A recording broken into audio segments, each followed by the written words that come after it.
Halo, Assalamualaikum warahmatullahi wabarakatuh. Perkenalkan, nama saya Nadia Clarissa Azara dengan IMAHIR 166.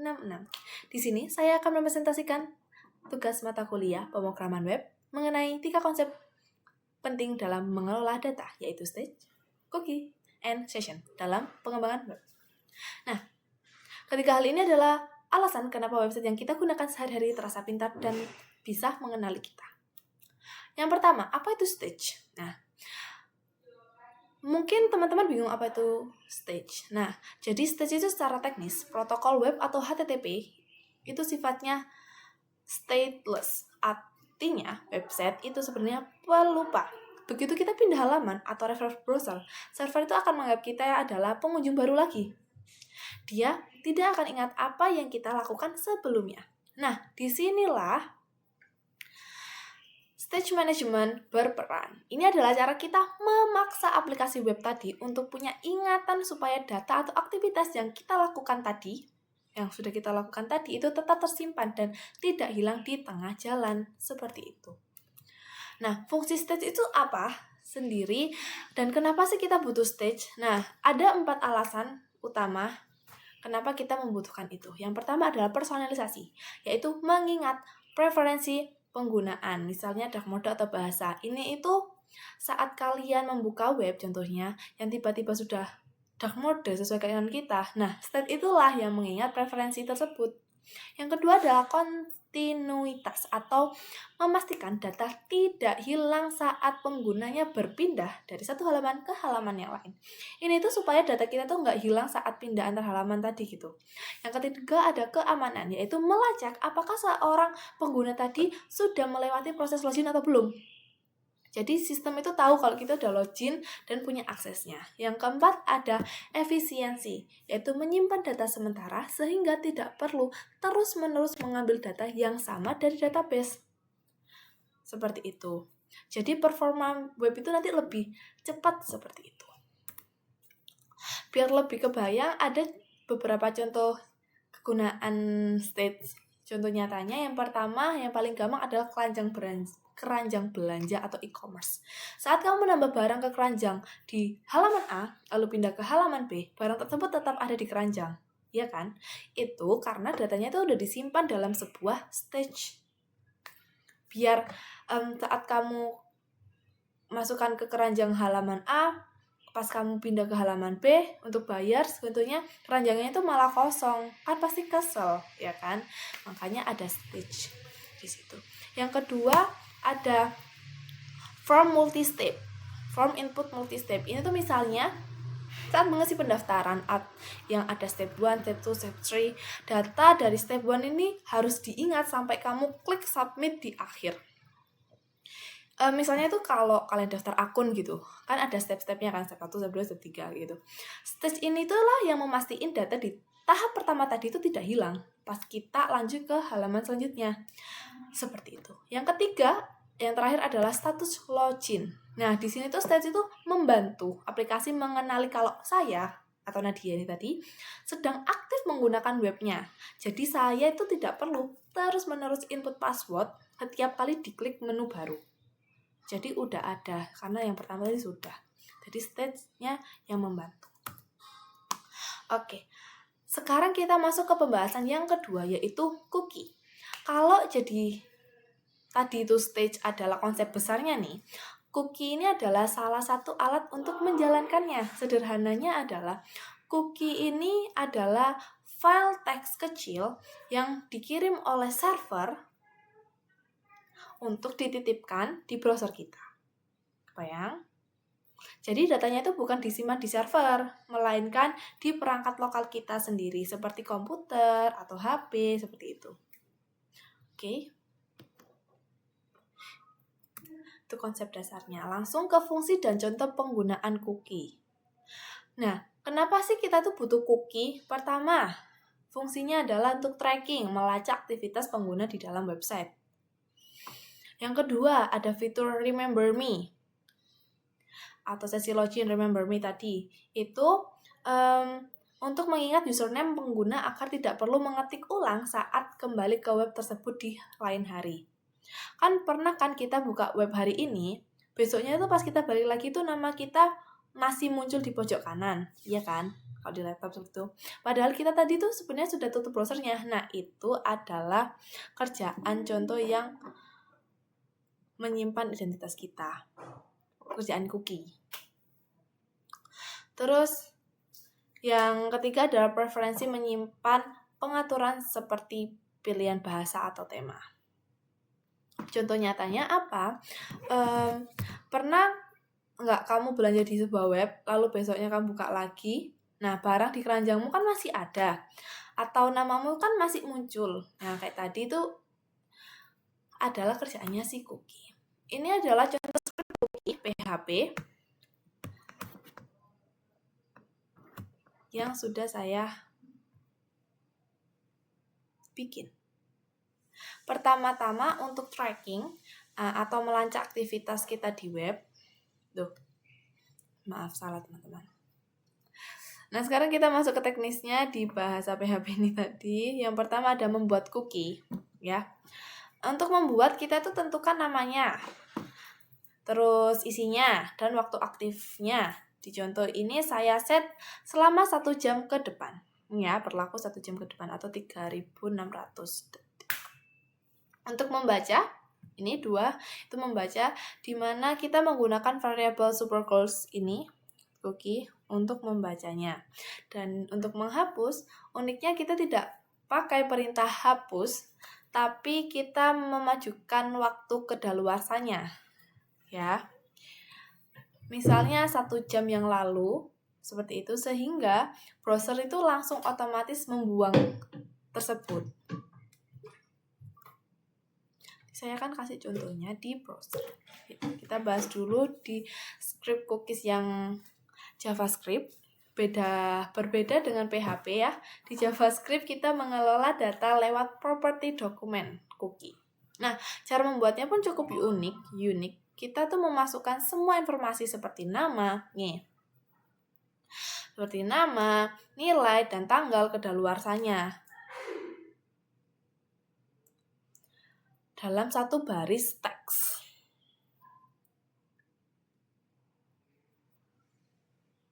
Oke. Kemudian, lalu untuk membacanya, kita tuh tinggal panggil lewat console log gitu. Dan yang terakhir untuk menghapusnya pun sama dengan logika PHP tadi, yaitu kita timpa cookiesnya dengan tanggal yang sudah lewat, misalnya tahun 1970. Iya kah? Ya, set experience ke 1970. Oke. Kita demo dulu sebelumnya. Kita bahas yang pertama tadi adalah yang PHP. Maaf teman-teman. Mana ya? Ini. Cookies. Nah, ini yang HTML dan ini yang PHP. Nah, di sini kan tertera bagaimana ini bekerjanya adalah di sini saya sudah menjalankan file PHP-nya lewat Laragon ya, teman-teman. Begitu saya jalankan, bisa lihat kodenya berhasil membaca nama saya. 1 cookie berhasil dibuat. Cookie tidak ditemukan atau sudah dihapus. Ya, ini karena tadi udah sejam ya. Nah, ini kan belum sejam. Saya ulang lagi nih. Jadinya isi cookie-nya ada nama saya tadi terbaca. Kalau kita cek di bagian inspect element, tepatnya di tab aplikasi, lalu pilih cookies.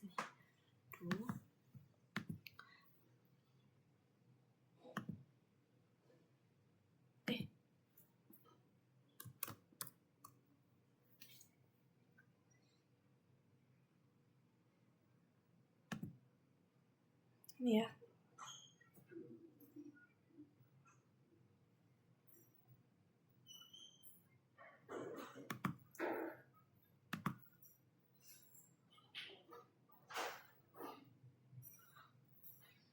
Cookie ini. Kita bisa lihat di file cookie yang baru dibuat tersimpan rapi ya di sini. Beserta waktu kedaluarsanya harusnya ya. Mana ya? Harusnya tuh nanti ada seperti itulah ya. Nanti itu untuk memajukannya kita tinggal menghapus saja. Ini kita pakai. Nah, dia kan, bam, cookie telah terhapus, ya.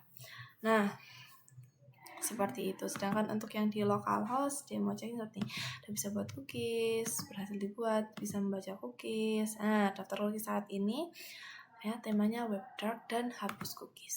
Cookies tema web itu udah dihapus. Seperti itu. Nah, selanjutnya kita akan bahas tentang session. Nah, session sendiri itu apa?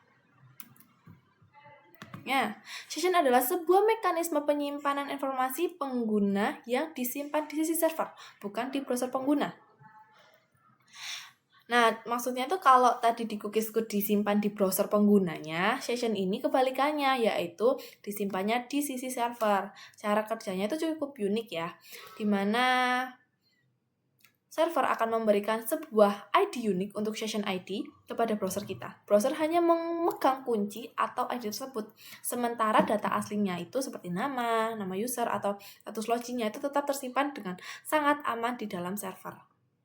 Jadi, keamanannya itu sangat tinggi, lebih aman daripada cookie. Karena user tadi itu tidak bisa melihat atau mengubah isinya itu secara langsung gitu loh di dalam browsernya.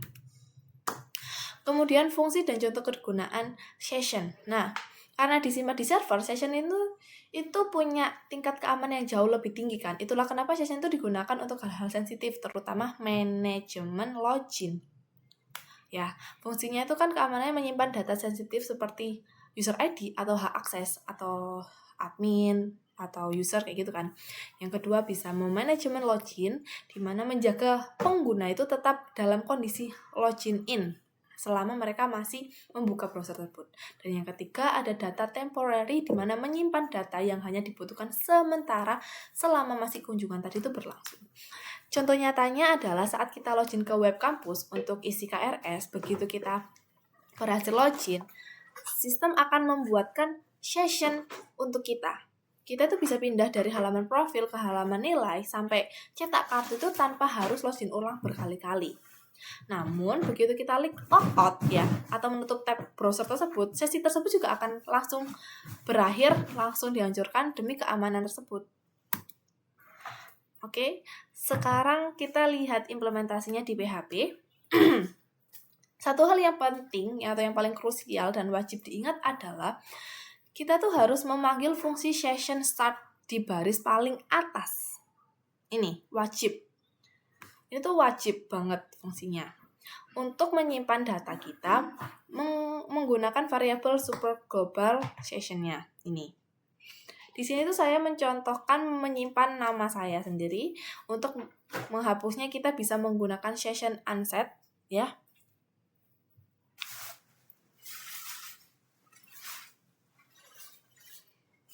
Untuk mengosongkan datanya, dan session destory itu untuk ini menghancurkan sessionnya, sesi servernya.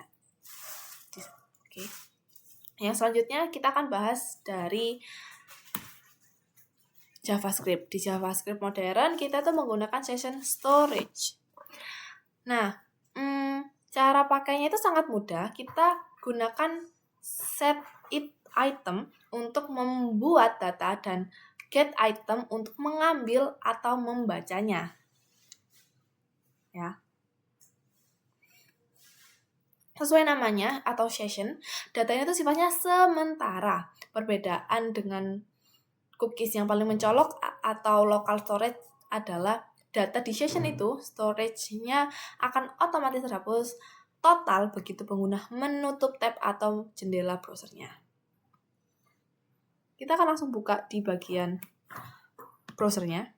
Contoh dari session yang PHP dan yang JavaScript. Nah, ini yang PHP. Pertama kita akan jalankan kan. Di PHP sudah. Kalian bisa melihat tulisan Halo Nadia muncul. Ini artinya itu server itu berhasil mengenali saya melalui session yang sudah dibuat tadi. Sekarang kita lihat di bagian JavaScript-nya. Sekarang kita bisa lihat gimana sih bentuk session storage itu di dalam browser ya. teman-teman tuh bisa lihat di layar halaman webnya itu sudah tampil kan. Tapi karena data session itu kan bekerjanya di balik layar ya, kita tuh harus buka developer tools-nya dulu. Caranya tinggal tekan F12 atau klik kanan lalu pilih inspect ya. Atau enggak kan bisa Ctrl Shift I gitu ya. Begitu panelnya dibuka yang tadi, itu bakal kayak gini pertama. Nah, seperti ini. Gini awalnya, nanti elemen, ini nanti ML-nya, ini bodinya. Terus begitu panel dibuka, masuk ke application. Di sini ada application. Kemudian ada menu storage, kalau kita pilih session storage. Nih.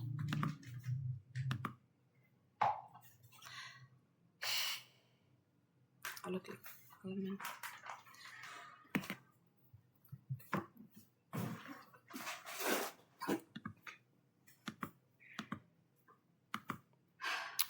Pokoknya seperti itu, teman-teman. Di sini tuh nggak bisa. Mana ya? Terlihat status loginnya itu true. Ini tuh membuktikan kalau kode Java tadi yang sudah kita tulis itu berhasil menyimpan status login kita ke dalam memory browser. Keunikannya adalah data ini tuh hanya bertahan selama sesi kunjungan kita tuh aktif. Jadi kalau saya tutup browsernya, datanya juga otomatis akan terhapus seperti itu nanti.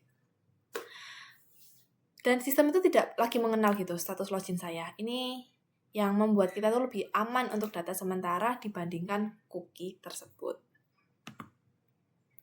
Sekian dari saya, kurang lebihnya mohon maaf. Wassalamualaikum warahmatullahi wabarakatuh. Terima kasih.